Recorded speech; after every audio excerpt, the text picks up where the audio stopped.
Okay. I'm gonna be very honest. I've done many episodes where I've defended one side against the other, where I've just defended one side, just in general. But I'm gonna be very honest. This is one of those episodes where yes, I'm defending, but it just feels like it's gonna be a hard job to do, even though I am still going to do it. Now, of course, the next question is who exactly am I defending? And it is actually Kenyan women.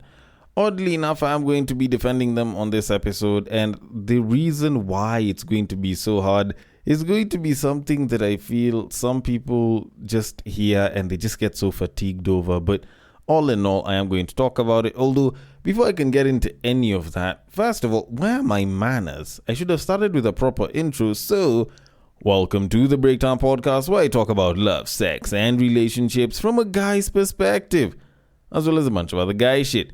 The man on the mic is Sir Denver B. This is a shorter, less edity, no instrumentally version of the podcast where I'm basically on break. So there was this content that I just so happened to have that I figured, you know what, let me record it and have it play while I get some R&R. So that when I get back into recording, I can record and give it everything. You know, I don't feel burnt out and shit, stuff like that. But anyways, all that said and done, back to defending Kenyan women. Now, I stumbled across a particularly interesting Reddit post not too long ago, and it was about this Canadian dude who was talking about him and his Canadian friend. Both of them are above the age of 60, and he was busy talking about how apparently it's super easy to bag Kenyan women, and for him, he was completely dumbfounded. Now, I'm going to read the story because it was titled, "Is it really this easy to pick up Kenyan women? Observations by an old Canadian white guy." Then, of course, after reading the entire bit, I can give my thoughts on it and sort of try to defend Kenyan women because it just sounds like it's going to be a white guy bragging about how he can get Kenyan women, and I just don't like it.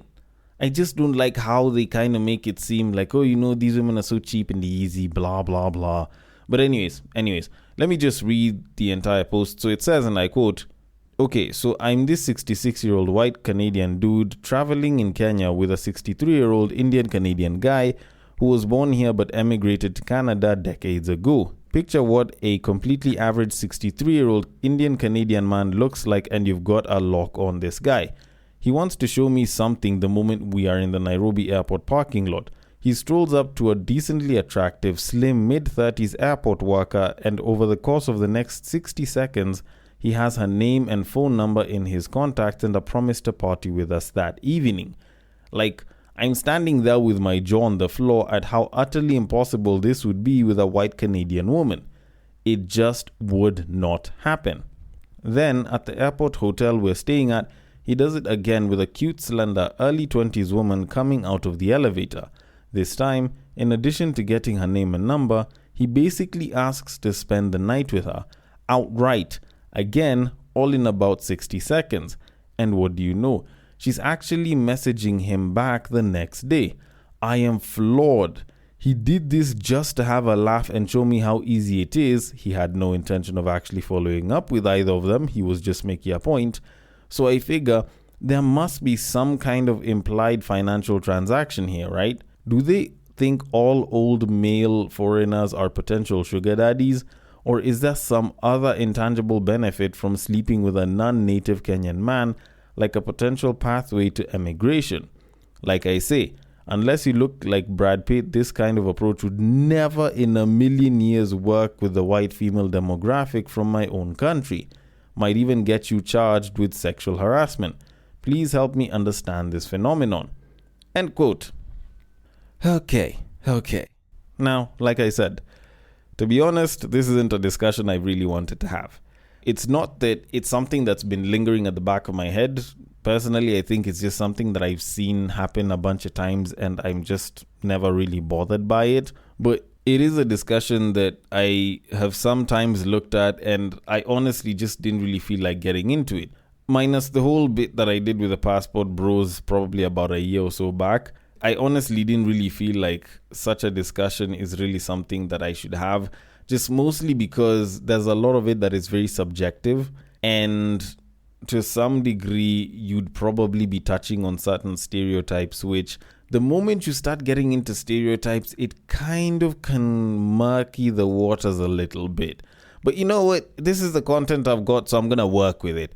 And unfortunately, it's not like I have a lot to defend Kenyan women with, because this guy has spoken about how his Indian Canadian friend, who is 63 years old, all right, not, like a 40-year-old silver fox, not like a 20-something-year-old buff dude, a 63-year-old average-looking Indian man just so happened to chat up two women and managed to get their numbers, and even managed to get one babe texting him back while he said that he wanted to bang.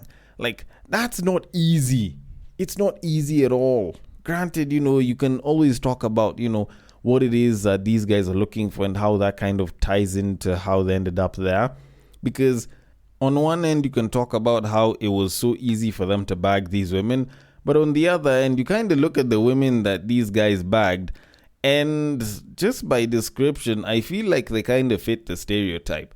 And when I explain it, I feel like any Kenyan that has spent time in Nairobi will probably resonate with whatever it is that I'm saying, because these guys were specifically going for slender, either early 20s or early 30s women, and, they claim that they were cute. Now, don't get me wrong, I'm not saying that whatever it is that they do is BS, it's just, when you look at these old white dudes with babes out here in these streets, and the babes are Kenyan babes, what exactly do they look like if not that? Like, what exactly do you really think they're supposed to look like? And therein lies the very, very interesting stereotype that we now start to get into, where these guys go for a particular kind of woman. And weirdly enough, it's not like they're the most sophisticated woman. It's not like they are the most well-to-do. So there's a particularly good chance that these women are trying to score these dudes for money. Actually, it's not like there's a good chance. It's like maybe a 95% chance. Actually, I was going to say 98, but it's really 99.5 or something % chance that these women are trying to get with these guys just for the money. Whether it's to swindle them out of money, whether it's to fuck them so that they can get a bunch of money here and there a couple of times. Like, it is fairly straightforward. And the thing is, it's not that I have a problem with this stereotype. It's just that it's hard to run away from it. And you see this happen a lot. You see old white guys, you see old foreign dudes basically doing the same exact thing, and the script is almost always the same.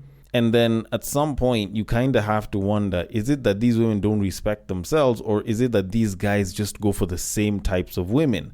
But you know what, I'm not exactly going to talk about the whole respect bit, because I think, it's your body, it's your choice. You choose what you want to do with it, and you choose who you're attracted to, whether you choose consciously or subconsciously. But still, there's got to be a reason why this stereotype is so prevalent and it happens so much. And it is very financially transactional. Like, it's not like money for money, of course, but a lot of the sex, a lot of the moving around and, her being on your arm, it's because they're looking at the money side of it, which is sad, to be honest, because, I feel like there's a lot more Kenyan dudes that probably have a lot of money compared to a lot of the white dudes out here. But, these women just look at these white guys and they automatically think money. Or maybe it's just the lack of knowledge that they think they could probably profit from. Either way, that's kind of their thing.